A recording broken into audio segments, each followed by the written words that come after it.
तो हम इसके कुछ एग्जाम्पल्स लेंगे आर्टिकल्स के अ और एन के। तो हम सबसे पहले लिखते हैं a lion. A lion is a fierce animal। is a fierce मतलब खौफनाक या फिर दहशतनाक ऐसा एनिमल।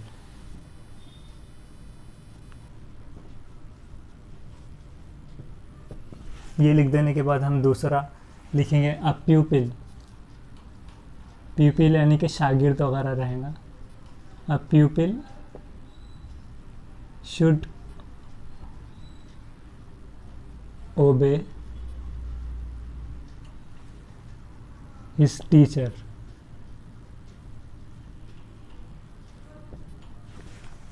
तो एक शागिर्द ने उसके टीचर की रिस्पेक्ट करनी चाहिए। यहाँ पर क्या है, पी जो है तो कंसोनेंट है, एल कंसोनेंट है, तो उसके साथ में हमने अ लगाया। अ डॉग इज़ अ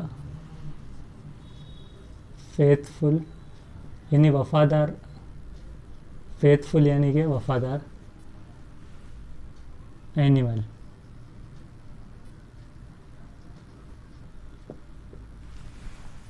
इस तरह से हम लिख सकते हैं। नेक्स्ट एग्जांपल हम अ और एन का मेक करके प्रॉपर नाउन और कॉमन नाउन के लिए इस तरह से इस्तेमाल कर सकते हैं। प्रॉपर नाउन यानी कि कहेंगे हम कि जो किसी को डिनोट करके उसका नाम लिया जा रहा है, प्रॉपर नाउन।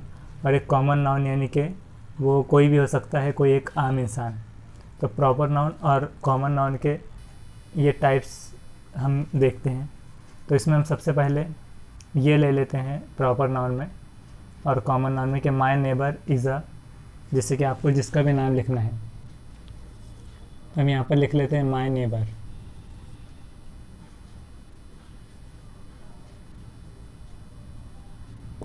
यानी नेबर आप कहेंगे, पड़ोसी के लिए इस्तेमाल होगा ये टर्म। तो आप किसी का भी नाम वहाँ पर लिख सकते हैं। My neighbour is a Daniel वगैरह ऐसा कुछ लिख सकते हैं। डेनियल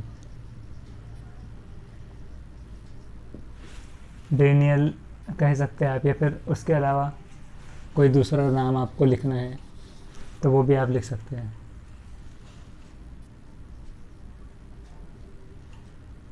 यहाँ पर उसी तरह से आप ये कह सकते हैं she is a Lata Mangeshkar.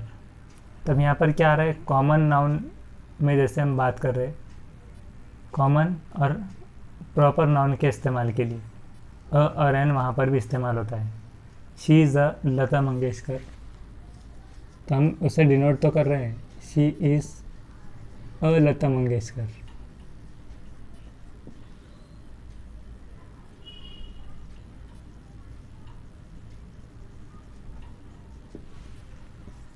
और एक और एग्जांपल लेते हैं कि his brother is a Sherlock. His brother is, अब इसके बाद जो भी आपको नाम लिखना रहा,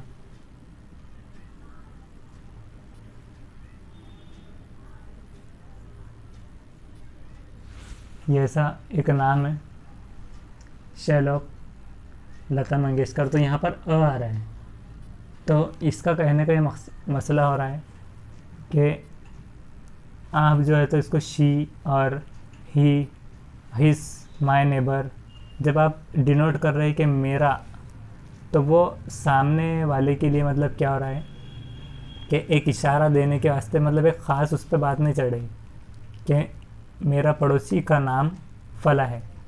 तो मेरे पड़ोसी का नाम यानी कि आप उसको ये नहीं कह रहे कि वो एक फेमस पर्सनालिटी वगैरह इस तरह से। और जब फेमस पर्सनालिटी की बात आ रही है, जैसे कि she is a Lata Mangeshkar, तो आप अभी उसका तारुफ जैसे करवाएंगे, तो जब सामने वाले के लिए अगर वो न्यू है या फिर उसको अगर तारुफ कर रहे हैं, तो आप उसमें अ का इस्तेमाल कर सकते हैं, जैसे कि she is a Lata Mangeshkar, his brother is a Shylock, वो अभी न्यू है। आप ख़ास तौर पे और यह ख़ास टॉपिक उस पर बात नहीं कर रहे, तो उसमें कॉमन नाउन और प्रॉपर नाउन में इस तरह से अ और एन का इस्तेमाल इस तरह से होगा।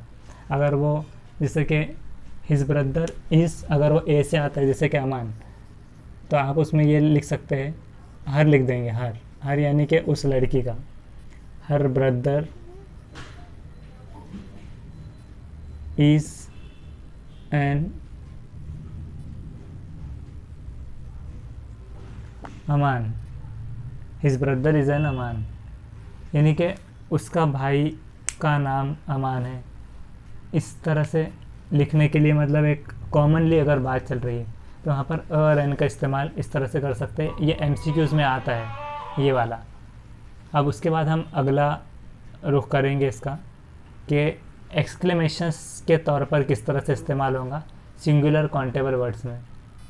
तो इसका नेक्स्ट वीडियो में हम इसका अगला पार्ट हम लेते हैं, जिसमें हम देखेंगे कि एक्सक्लेमेशंस का यूज़ करके किस तरह से हम लगाएंगे, और उसी तरह से कोई एक ओरिजिनल सेंस के तौर पर कुछ ख़रीदने वगैरह में कैसे अ और एन का इस्तेमाल होगा वो हम देखेंगे। तो आप नेक्स्ट वीडियो को देखना ज़रूर, उसमें जाकर प्लेलिस्ट में से भी आप देख सकते हैं। इंग्लिश का जो कॉम्पिटिटिव रहेगा उसमें हम एक प्लेलिस्ट बना रहे हैं, वहाँ से आप देख सकते हैं।